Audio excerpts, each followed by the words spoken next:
Ben Carson was a political outsider who... Stop! Wait, what? The View admitted Trump bias after Ben Carson exposes this. Oh, God. That's a horrifying video title.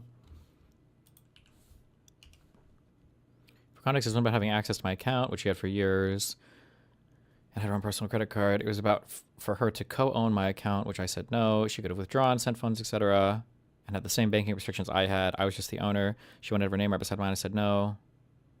Oh, sure. Yeah, okay, so this is what I said. I'm not going to relitigate my case with the lawyers of Reddit. Nick is suing him for that video? I don't know if Nick is actually suing him or not. Justin is humiliated by the Vanguard.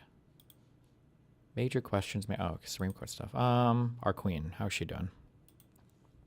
Corruption, political and financial corruption that is not even being hidden anymore, Mark. It is out in plain view. Perhaps the midterm elections will at least put the Democrats in a position to try to do something about it, but these people are unleashed and unhinged. Secretary Hillary Clinton, welcome back to Defending Democracy. Thank you so much, Mark Elias. It is always a pleasure to be with you and do anything I can to support the important work you're doing. Well, I always start with the proposition that Hillary Clinton was right all along. So that's going to be the theme of this episode. I want to start with, unfortunately, something you were right about, which is the U.S. Supreme Court. We have seen in the last few weeks them rule against independent federal agencies, except for the Federal Reserve Board, right? In the FTC case involving Rebecca Slaughter, they said that basically the president can fire whoever he wants. They sued to carve out something of an exception for the Federal Reserve Board. We saw them rule today against transgender rights.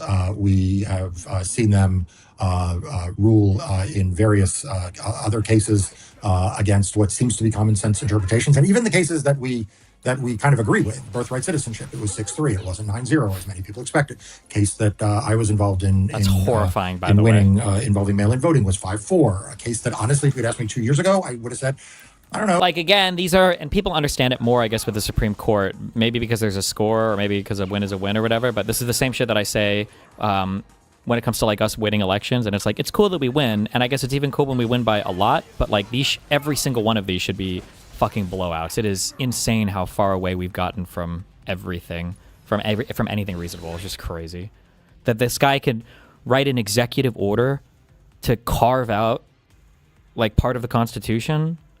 7-2, 9-0. So what do you make of the Supreme Court today? Well, Mark, I think you and I probably make of it the same.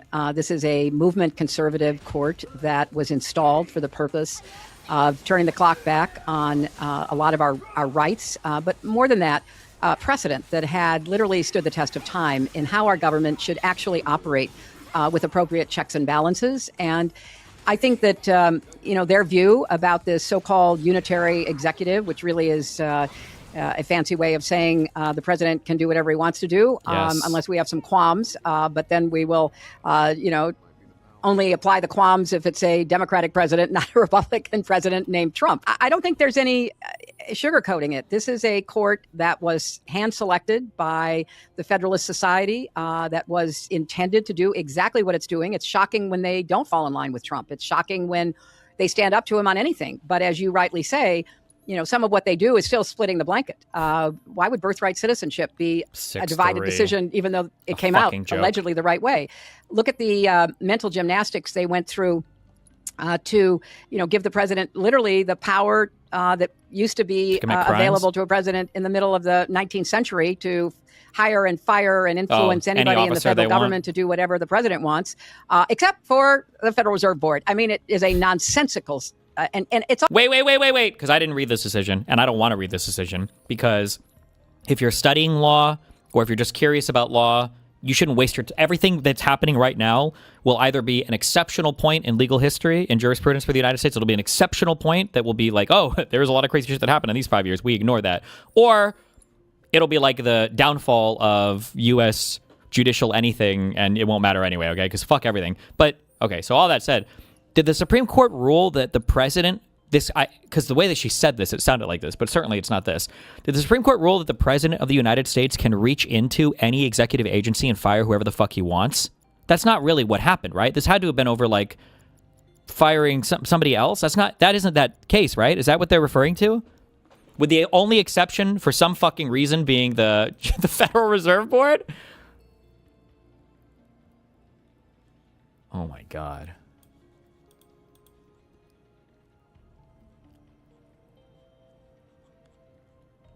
Why not read the majority or minority depending on which one is based?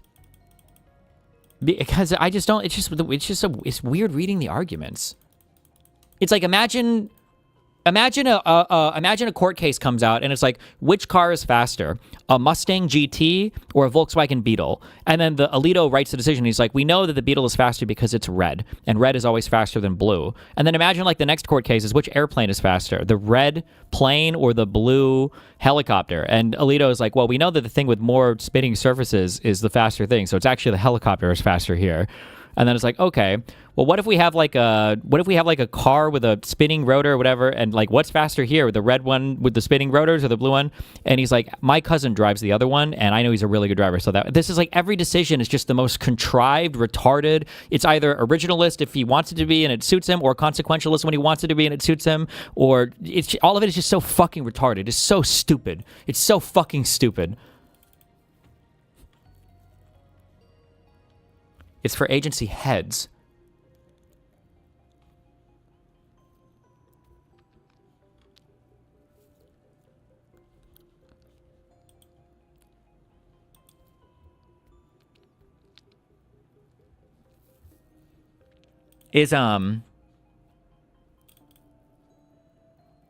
Fuck. I don't know what this decision is about. Fuck you guys. We'll look at a video of it, maybe. I don't know. It's almost embarrassing to read because they know it's nonsensical, but they don't care. And what we've got is a full court attack on fundamental principles of constitutional law, of judicial precedent, of long-standing norms and interpretation. And it truly is turning the clock back. You know, when I voted against Alito, I gave a speech on the Senate floor. And as I recall, I said, you know, this nominee... I've heard things about Scalia, obviously, that he was a conservative dude and that he maybe had some crazy rulings. If I were to go back and read, I need like a person I can trust that reads cases. Is Scalia as retarded as Alito? Is it that bad? Or is Scalia just like, man, this motherfucker's a conservative, but at least he's not a retard? Is he actually as retarded as Alito? Like, Alito and Thomas come across as fucking retards. I'm not exaggerating when I just say the writing and the argumentation is just insane to me. It's totally fucking retarded to me.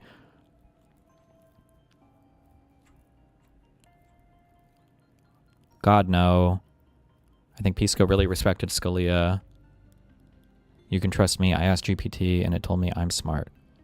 Okay. Wants to turn the clock back, not just on the last 50 years, but the last 100 years, on the 20th century. Corporate power is to be privileged over individual and community power. Money is the god. You know, you have no limits on what you can spend to influence the political system. And it was something that, you know, I was worried about, which is why I voted against both Alito and Roberts for different reasons, but coming out of the same concerns, that this was a concerted effort to try to fight the battle over rule of law, rights, constitutional interpretation, balance of power, checks and balances, institutional, restraint. And oh my God, true.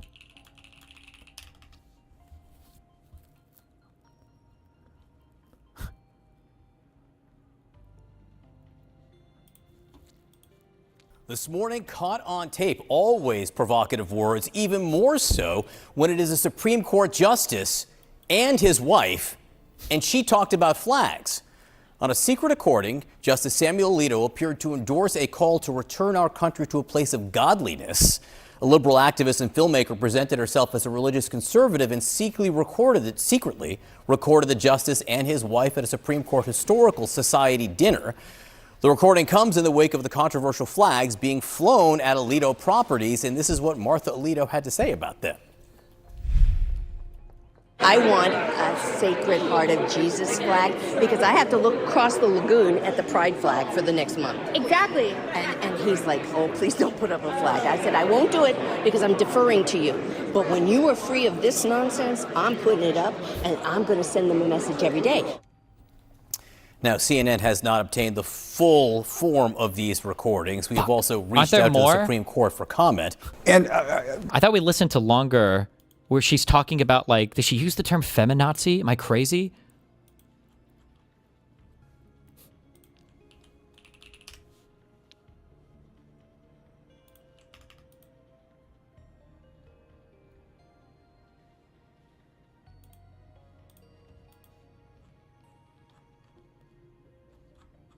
Fuck.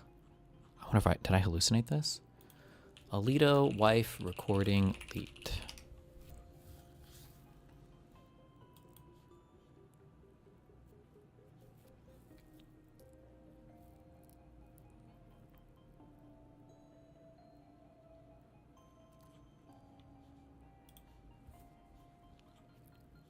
Fuck me. It's out there somewhere, or I hallucinated it.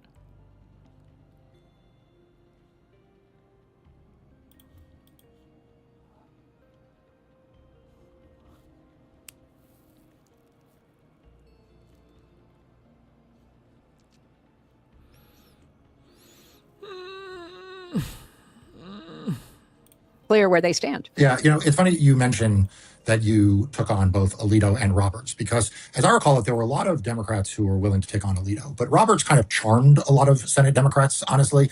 And it is now very much in fashion in the Democratic Party to say, that someone is a fighter. Like they fight, they stand up and they take hard fights. And I feel like sometimes recently that gets conflated with sort of ideology, centrism within the Democratic Party, or leftism, the far left, the mid left, the center left, whatever it is.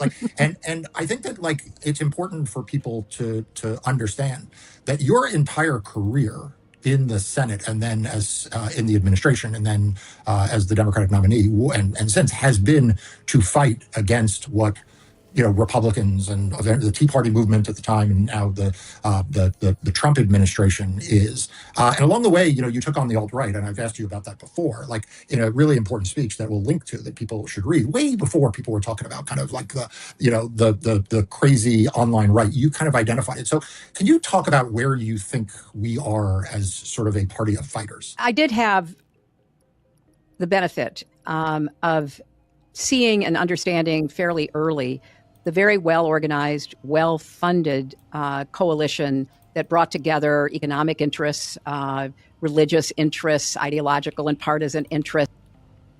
Wait.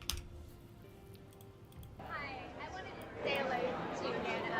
My name's Lauren. I met you last year. I think you already met to just make sure that you tell Justice Alito and your family what you and your family are going through. And I'm sure you don't remember this at all, but what I had asked you about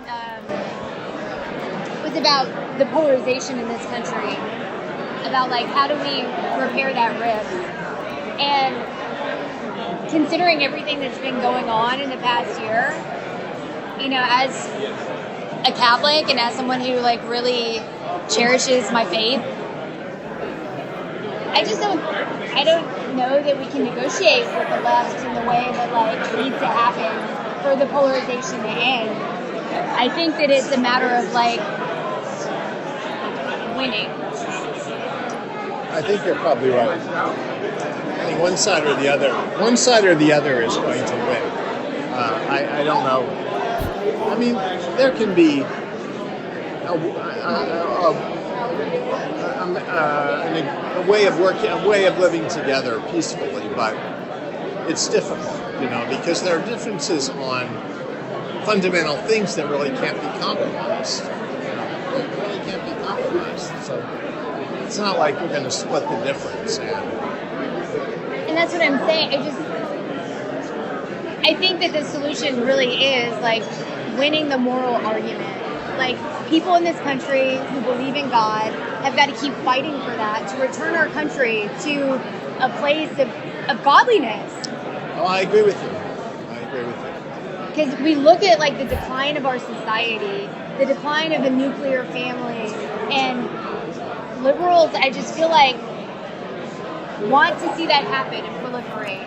And I think we've been too permissive to say, okay, I understand the Constitution. I understand. I didn't want to interrupt.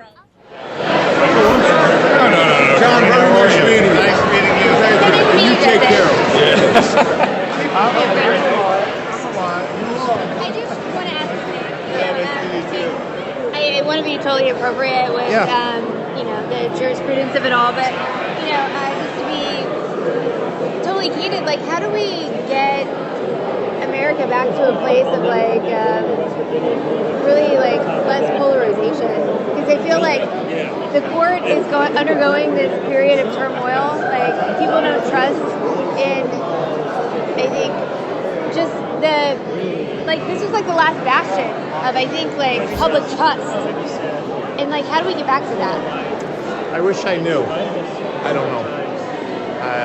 It's easy to blame the media, but I do blame them because they do nothing but criticize us. And so they have really eroded trust in the court.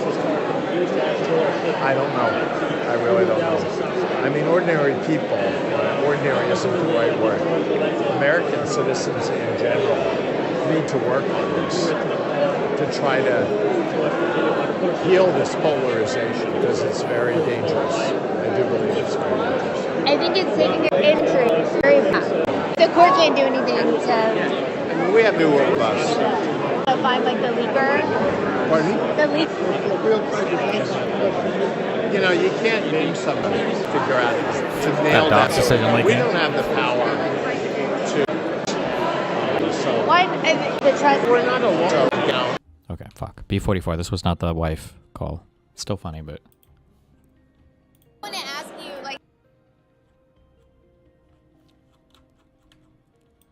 This is the recording of the wife and the flag stuff. sorry, are you Miss Alina? I am. Hi, my name's Lauren. I just met these ladies tonight, but Very cool. I'm a huge fan of your husband, and everything that you're going through, I just want to tell you that, It's okay.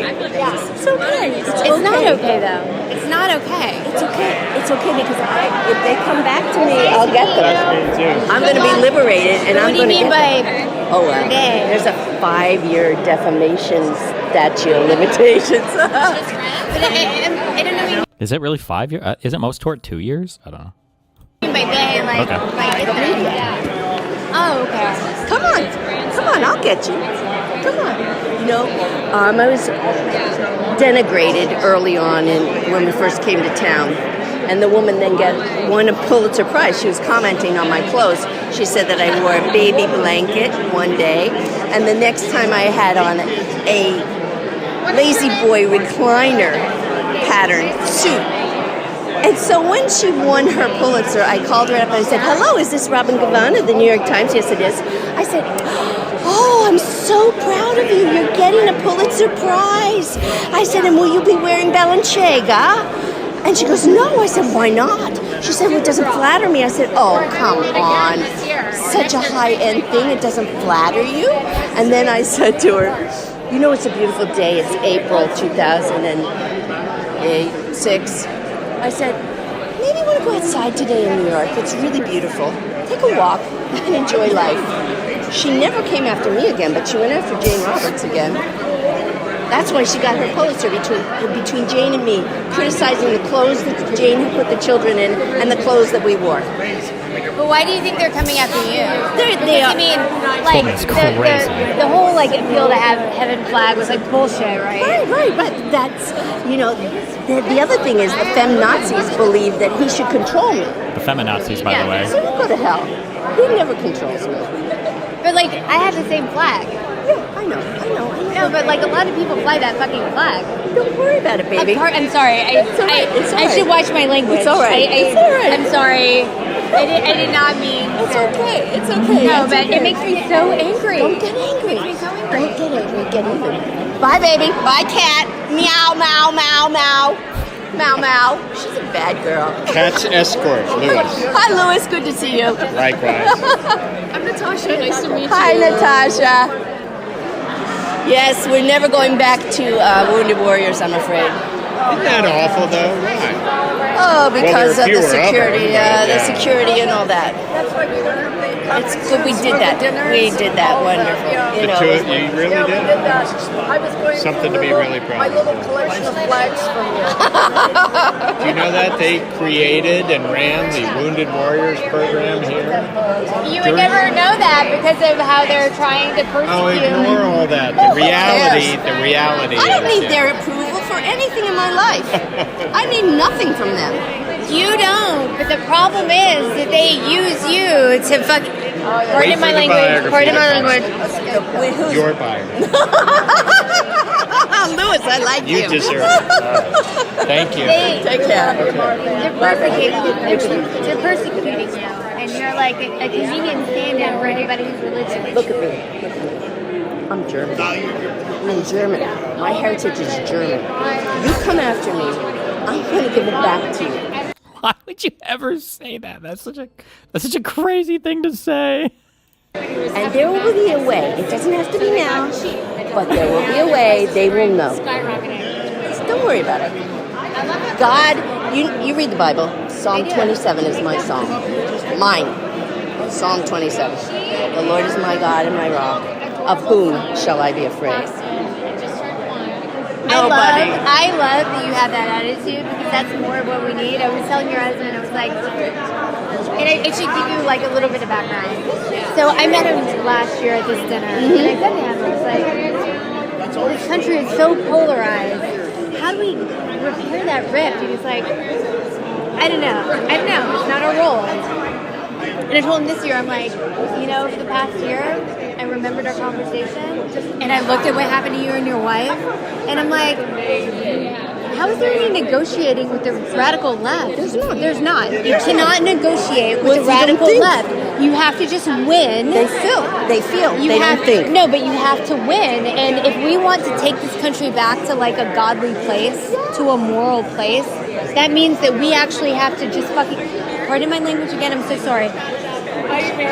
You know what I want? I want a Sacred Heart of Jesus flag because I have to look across the lagoon at the Pride flag for the next month. Exactly. And he's like, oh, please don't put up a flag. I said, I won't do it because I'm deferring to you. But when you are free of this nonsense, I'm putting it up and I'm going to send them a message every day. Maybe every week I'll be changing the flags. There'll be all kinds. I made a flag in my head. This is how I satisfy myself. I made a flag. It's white and it's yellow and orange flames around it. And in the middle is the word vergogna. Vergogna in Italian means shame. Vergogna. Vergogna. Vergogna. Shame on you. Anyway. Well, I just wanted to let you know you have a lot of people rooting for you. Thank you so much. Anyway, just standard, wife of a Supreme Court justice who represents the highest echelons of legal interpretation in this country. But, I'm sorry. if anything like this had ever leaked, obviously, from any of the liberal justices or their spouses, we would never hear the end of it, but that's okay. The very well-organized, well-funded coalition that brought together economic interests, religious interests, ideological and partisan interests, starting, certainly in the, the 70s, but it had been brewing for a lot longer than that. But it was a coalition of, the rejectionists, the movement of not just politics, but of culture and society was, in their view, contrary to their preferred understanding of the American experiment. And certainly during the 90s, being on the front lines of a lot of the battles against these interests, which led me, to say at the end of the 90s, there was a vast right-wing conspiracy, which a lot of people thought was overstatement. But in fact, it turns out it was understatement. Like, it's truly one of these things. When I say this is the episode about Hillary Clinton was always right, like, literally, when you said that there was a vast right-wing conspiracy, people jumped all over you. It turns out it was much vaster. Yeah, and more it was. right-wing. But, part of what happened in the 90s, very clearly, there'd always been, radio figures, Father Coughlin and others who were, from the right, who were extremely negative about Franklin Roosevelt or Harry Truman. And yet in the 90s, we saw the proliferation of media outlets. That's when Fox came on the air. Rush Limbaugh was dominating the radio audiences, and others that were, following in his wake. So what had been a kind of, behind the scenes effort to marshal the money to get, Justice Powell to write his famous memo about how corporations had to stand up against, efforts to undermine corporate power, all of that, it was kind of carried out behind the scenes. It was, discussed in, hotel dining rooms, at think tanks that were funded by financial interests on the right. All of that had been going on. But with the advent of an effective communication strategy to go much further beyond the bounds of right-wing American politics, into the churches, into the Republican Party, into, the press in ways that really began to create this broad-based movement. And then, of course, it, was obviously exponentially increased with the advent of the internet and the information ecosystem that privileged disinformation, misinformation, and the like. So I saw that happening, and I really did feel like it was an existential political threat.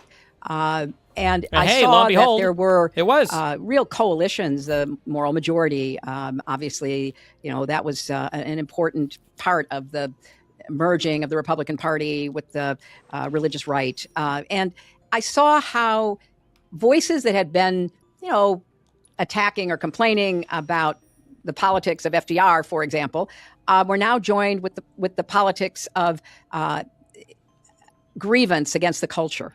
The women's movement, the civil rights movement, the gay rights movement. I mean, all of these were rejected by the very forces on the right, but they understood how to weaponize that. Their economic arguments were not going to win the day, but their cultural warfare was quite effective. So that was the backdrop of what I was seeing as I was both in the White House and then running for office myself. So you mentioned one of the topics that I wanted to talk to you about, which is civil rights. So in 1965, Congress passes the Voting Rights Act, landmark piece of legislation. Throughout the years, you saw Democratic and Republicans support the reauthorization of the Voting Rights Act. I think you were in the Senate, actually, when it was passed 98-0 in the Senate. So you probably had talked with your colleagues on the Republican senators about it. You saw it reauthorized by Richard Nixon, signed into law by Richard Nixon, by Ronald Reagan, by George Bush, all Republican presidents. The Supreme Court this term, in the Calais case out of Louisiana, all of a sudden decided that, in its view, Section 2 of the Voting Rights Act, the last remaining piece that essentially protects black voting power, minority voting power, is unconstitutional. And so talk me through how you see this evolution from a sort of bipartisan, Ronald Reagan's calling the Voting Rights Act of 1982 the crown jewel of American liberty. Exactly. You probably could say what the people were saying on the Senate floor in 2006, but how did we get from there to here? When the Voting Rights Act was passed, and literally I rank President Johnson's speech promoting the Voting Rights Act as one of the greatest speeches I personally have ever experienced. I remember being glued to our little black and white TV, watching him make the case for this legislation to protect the voting rights of all Americans, particularly black and other minority Americans. That was always a flashpoint for the anti-civil rights mentality that was not just in the South, but heavily located in the South. And remember, Johnson said with the passage of this bill, along with the 1964 Civil Rights Act, the Democratic Party has lost the South for a generation. Well, it turns out like 3 or 4 or 5 or maybe, infinite generations. So he was not in any way naive about the continuing opposition to the very simple proposition of one person, one vote, and establishing the institutional framework to guarantee that. And as you rightly point out, that was at least at the level of leadership of the Republican Party, Ronald Reagan, George H.W. Bush, that was accepted and embraced as a part of the American journey toward a more perfect union. So you're right. I was in the Senate when we voted 98-0 to reauthorize it. And I remember that came after literally thousands of pages of evidence. People went to great lengths to provide evidence about continuing discriminatory treatment, both intent and effect. And the evidence was overwhelming. It's not like, a little bit here, a little bit there, to the point that 98 of us voted in favor of it. And George W. Bush said he would sign it, which he did. But remember, I told you I voted against Roberts. And one of the reasons I voted against Roberts, because you know this, is he was a law clerk for Rehnquist, Chief Justice Rehnquist. And he wrote a memo about how abominable, that's not the word he used, but that's the intent, or that's what came across to me, the Voting Rights Act was, and how we needed to get, beyond it. Naive, but deliberately so.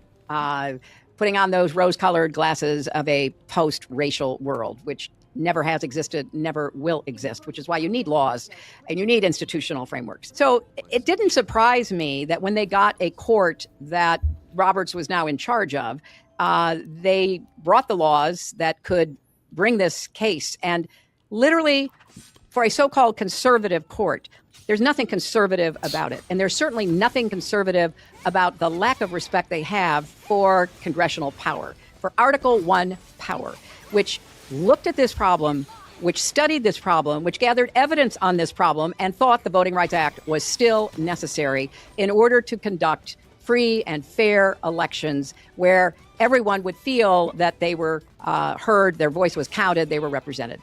And so this is part of the very long game that the movement conservatives play. They never seem to get discouraged like people on the center left and left do. Like, True. Oh my gosh, why didn't you do this? I'm done with you. They play a long game, and they set up the Federalist Society, and they recruit young lawyers, and they place them in Republican administrations, and then they, curry their careers to be in the right places at the right times, and they then dominate the court. It's, just the reality of the court that we currently have. But the full-scale assault on voting rights, which this court has wielded, is, so contrary to reality. There is no doubt in my mind, as we saw what state legislators did to try to destroy majority black districts. But it wasn't just their legislative action. I read a lot of reporting about what they were saying. Free at last from having to be fair to black voters and other minority voters. We can do what we want. And pretty soon, as they say, pretty soon, we're immediately, choosing the voters we want. The voters are not choosing the representatives they want. And, all of the half-hearted arguments about, how we've advanced beyond that, they were just put to the lie when you saw what happened in state legislatures, which was gleeful to the point of, really stomach turning about how they were going to eliminate, the voting rights and the representation rights of black and brown and other voters. I'll be right back with more of my conversation with Hillary Clinton in a moment. But, I started Democracy Docket in 2020 to be the leading source of news, information, and analysis about everything happening to democracy in court. And it is times like this that Democracy Docket is more valuable than ever. Please do me a favor. Become a Democracy Docket subscriber today. You can click on the link in front of you on the screen or in the description of this episode below. This guy absolutely sounds like the guy from The Office, right? The fat guy, the chili guy, right? He absolutely does. Kevin, yes. So one of the things that you are sadly an expert in is the weaponization of government. People may or may not remember, but you were targeted by a witch hunt of a independent council. In fact, it was so abusive that it actually led to the abolishment of the independent council statute on a bipartisan basis. This was in the 1990s. Later, when you run for president, Donald Trump is leading chance to have you locked up for, it is entirely unclear Happy what, 4th of July. other than you are running for president against him. There is, the House, I think it was the House, maybe you're going to tell me it was the Senate, had you testify for hours upon hours upon hours. Well, I testified actually in both. This is about Benghazi. I testified in both. 7 congressional committees were, very clear that there was nothing there, and they closed their investigations. We actually made some recommendations about how to improve security. That's when they created the so-called special committee in the House, and the stated purpose was, to literally bring me down because I left the State Department with a 67% approval rating for the job I've done. And, if there were a chance I might run for president, which obviously some people thought I might, then let's bring her down. So create, a rump committee and have me testify for, as I recall, 11 hours. Which she did. They walk out of the committee and say, there's no there there. But, Queen. They're very good at performative politics. Yep. And so the very fact that I was testifying for 11 hours was already a win. Puts in the heads of voters like, oh my gosh, must be something reason here. why she's testifying for 11 hours. So, they were, they knew what they were were doing. They're good at this. I wasn't actually done with all the weaponization against you. then we had the John Durham investigation, which was an absolute sham and an absolute disgrace. And it drives me crazy that the legacy media has not exposed that for what it was. But that obviously led to nothing, led to a handful of people getting indicted and acquitted. But that was a smear effort aimed at you and your campaign. I'm sure I have missed 5 or 6 other efforts. But I want to ask you, like, now that we see like the Department of Justice just openly going after Tish James in New York, going after James Comey, who I am no fan of, but like the guy should be able to take pictures of seashells, going after ordinary Americans, going after people, there was just a instance reporting of a for duty, poll worker Comey, in just Syracuse kidding. who was confronted by How's ICE she going to feel about Comey? Inside the polling place. Yeah, again, this is one of these places where no one listened to you when you were saying that what is going on here is just the gross abuse of the system to politicize law enforcement and government against political opponents. What do you like? Where are Donald Trump seems to be elevating this to a whole other level. The level of political persecution by the Trump Justice Department, which has really turned into a big personal law firm for him and his allies to go after his perceived political enemies, is a tragic development. I mean, I am deeply worried about the hollowing out of the Justice Department. I don't know what they're missing. I have no idea, what the Russians, the Chinese, and others are doing, what crime, syndicates are doing. They don't seem to care. They don't seem to pay much attention to that. They're more interested in going after, his perceived enemies. I guess he has like an enemies list that would put, Nixon's to shame. And you're on it. Oh, obviously. Yeah, that never ends. But it is, the level of corruption, political and financial corruption, that is not even being hidden anymore, Mark. It is out in plain view. And perhaps the midterm elections will at least put the Democrats in a position to try to do something about it. But these people are unleashed and unhinged. And it's very difficult to rein them in if you don't have a Justice Department to rein them in. You use state attorneys general, private litigants, but it's very hard to go after this blatant corruption and, begin to hold people account. But we have to try. And I think with Trump, he is going to double down. I see no indication that even if he loses the House and the Senate in the midterms, that's going to affect him, because he doesn't care about the law. He doesn't care about complying, and nobody can make him comply. The federal judges that have stopped him from doing certain things are doing all they can. And thankfully, a lot of the judges at the district and appellate court level who have ruled against him have been appointed by both Democratic and Republican presidents, including Trump himself. So that is our only safety valve. Unfortunately, oftentimes when they rule against, Trump and any of his he does 34 more illegal administration, the Supreme Court on the, puts it, on the emergency docket and basically gives them what they want and say, we'll get around to the, decision on the merits at some future point. It's been a mixed bag, but the courts are the only check that we currently have. If the Congress is under Democratic majority control, I think there's so much to be investigated, and I have urged that they be investigated, investigating a lot of the corruption, the financial corruption that is on the front pages of newspapers. So this is going to be a huge challenge because Trump is not going to comply if unless he literally is forced to, and it's hard to force him to because he lies and he gets out from under obligations and he says one thing and it's not true, and it's hard to pin him down, and he is just going to continue to govern the way he wants to govern, which is free of any norm, law, constitutional provision, legal admonition. So I am very worried. I think winning the midterm elections is not going to be easily translated into the agenda for affordability and the accountability that needs to be pursued. I've got to come back to this idea of fighting, and you as a fighter and a role model, frankly, for people like me and others who learned from working for you, for your campaign and watching you in public life, that you got to stand up to the bullies. You can't back down, and you've got to realize that when you are on the right side, it is worth fighting. You and I were both co-defendants in a lawsuit brought by Donald Trump in Florida. I think he thought he would bring a case in a favorable court, and he would go after you and me and a whole bunch of other people, and instead he lost, and he lost so badly his lawyers got sanctioned. They owe you attorney's fees. Like it turned into a rout. And I always point out to people that when Donald Trump sued you and me and others, we didn't like say, let's figure out how to settle. We weren't like, okay, how do we cut a deal?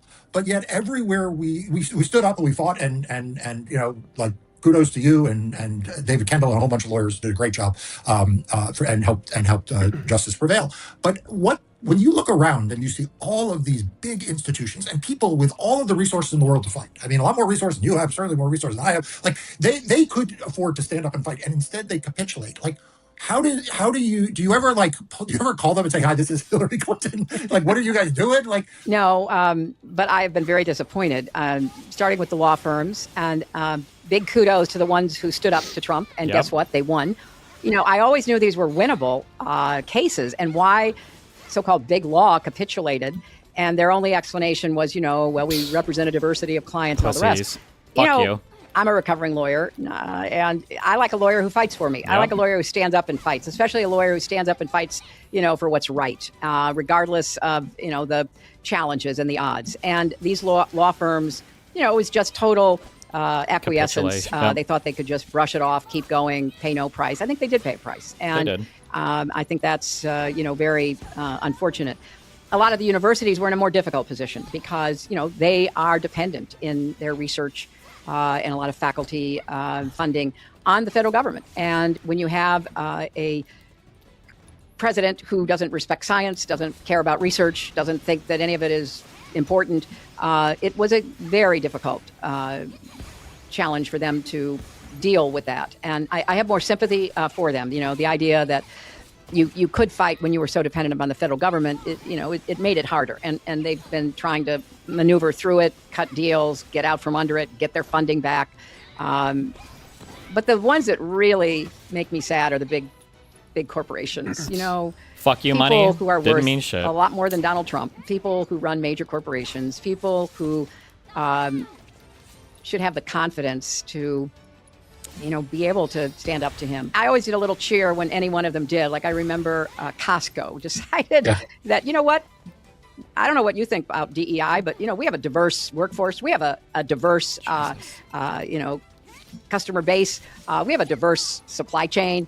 We like diversity. Diversity is good for Costco. And you know what? Equity is kind of a good thing, too, because we want to treat people in an equitable manner. And we want to be inclusive because that gives us a bigger market. Hooray for Costco. But there were too few of those who said, we're not going to be cowed. Too many of them, reacted quickly, capitulated.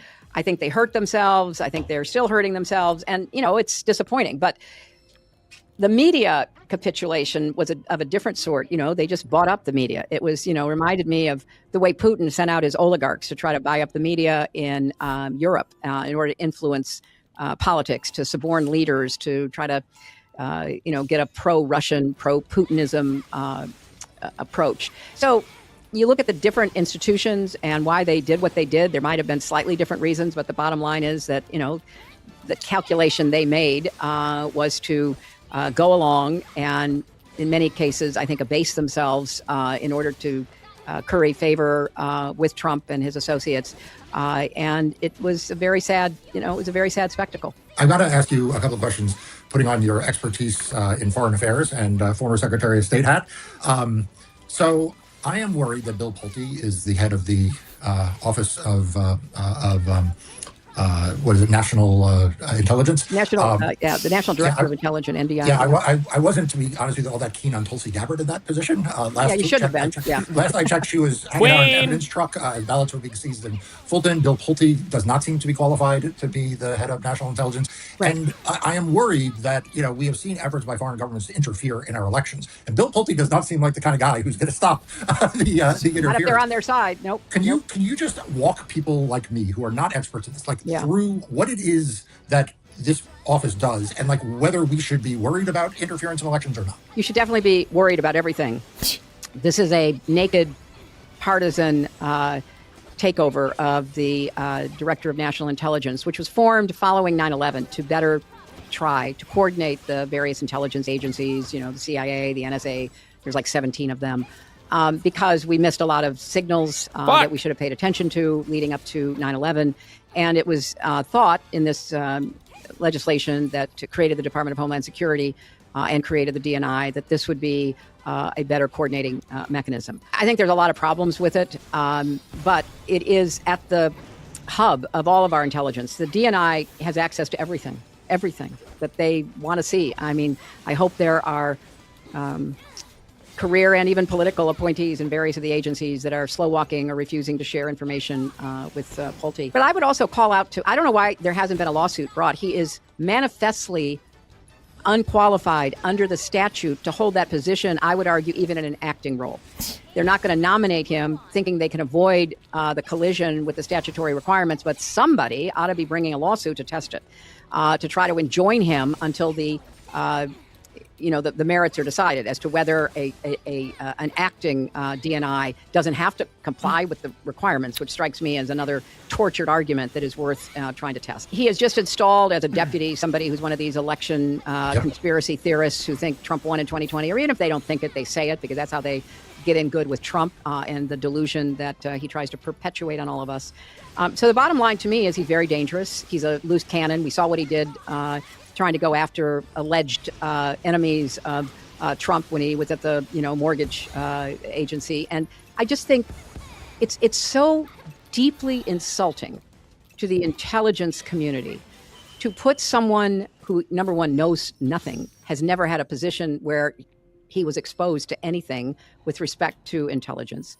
But I am sure they are cheering it in Beijing and Tehran and Moscow and other places because it's a shambles. It was a shamble under Tulsi Gabbard, who was, chasing red herrings as fast as she could pedal, trying to act like, that was the real threat to our country. We are facing incredible threats, cyber threats, AI threats, conventional military threats, nuclear weapon threats, biological threats. I mean, the list goes on. And we need the best intelligence we can get. And there's no way that's going to happen with somebody like Pulte in charge over the DNI. And, it's so contemptuous.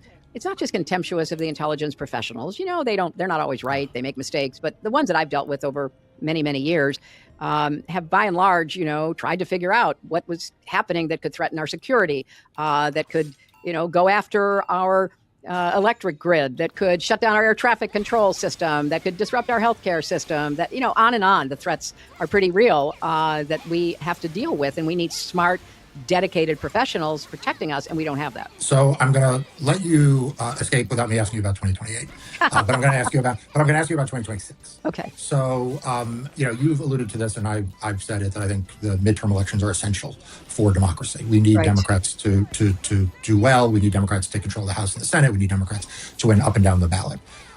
You now have the luxury of not having to be on the ballot yourself, but watching the field develop with the history, with the experience, and the judgment that comes with it. What's your advice to Democrats? Like, what do you worry about? What do you think that they need to do more of? What do you think? Well, we're not going to win the majority just by changing who's in the chair in deep blue districts, and obviously we've seen a lot of energy go into that. We have to win districts that are currently held by Republicans in order to take back the majority. And we have to win states that are either currently held by Republicans or were and are now open seats in order to win back the Senate.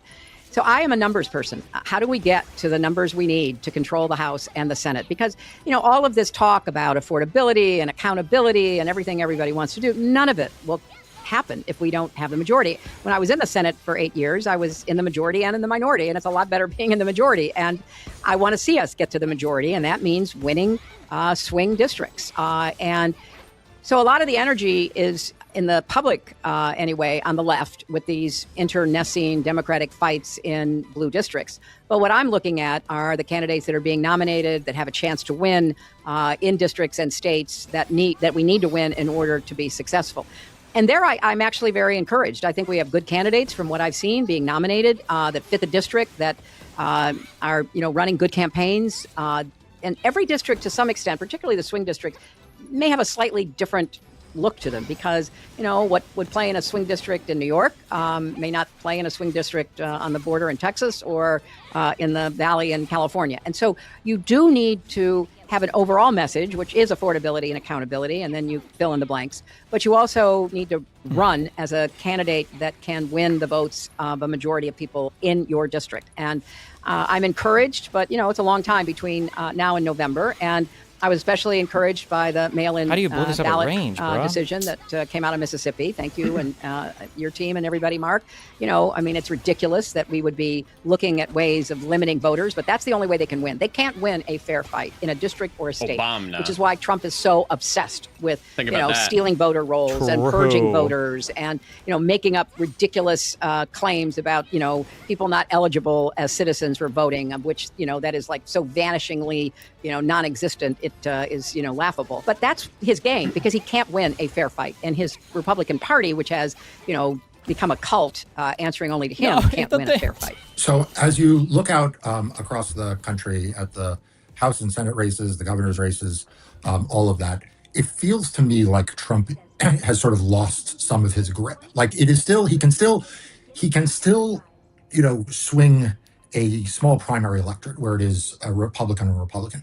But between the war in Iran, which seems very unpopular, the, inflation, which he seems almost contemptuous of, it doesn't feel like he is leading the Republicans down a successful path. Well, I think to go back to what we were talking about earlier, I think he has become more and more unhinged and more obsessed with what makes him feel strong and powerful. And I never thought he cared much about the people, including the people who voted for him and showed up at his rallies and all the rest of it.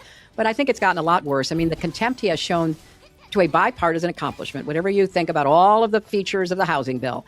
I know that Republicans and Democrats actually worked together and did their jobs in both the Senate and the House. And they came out with a bill that they hope would help to spark more, housing around the country. It's one of the main issues people talk about. He could care less.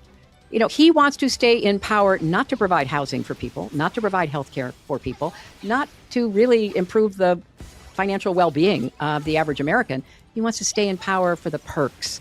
He wants to stay in power for the financial benefits flowing to him and his family. He wants to stay in power to wield unaccountable power against anyone that he considers a political obstacle or an adversary. So I think it's pretty apparent, and the polling seems to demonstrate that, obviously he has no support among Democrats. Those few alleged Democrats who may have voted for him in 2024 have, seen the error of their ways and kind of returned. Whether they vote for Democrats, I don't know, but they're not going to vote for him. If they voted for him in 2024, they're just retarded. The independents, the numbers are very strongly against him. People who may have voted for him, but they didn't vote for the war in Iran. They didn't vote for the corruption, tearing down the East Wing of the White House. They didn't vote for him saying things like, I don't care about inflation. I don't care about housing. I don't care literally about you. They didn't vote for their health care premiums going up. They didn't vote for any of that. So I think if we get a good turnout, a good midterm turnout, I feel very good about our chances. And I also think there is a, hardcore, it's about 35% of the electorate who are, literally going to follow him off the cliff. But will they show up? I mean, how enthusiastic will they be? As I look at the elections that we've held in the last year and a half, Democratic turnout is much higher. There seems to be more energy on the Democratic side. So his contempt for America, for our rule of law, for an agenda that would actually improve the lives of Americans, I think is so obvious now that people are, turning away. And he's doubling down. He's doubling down.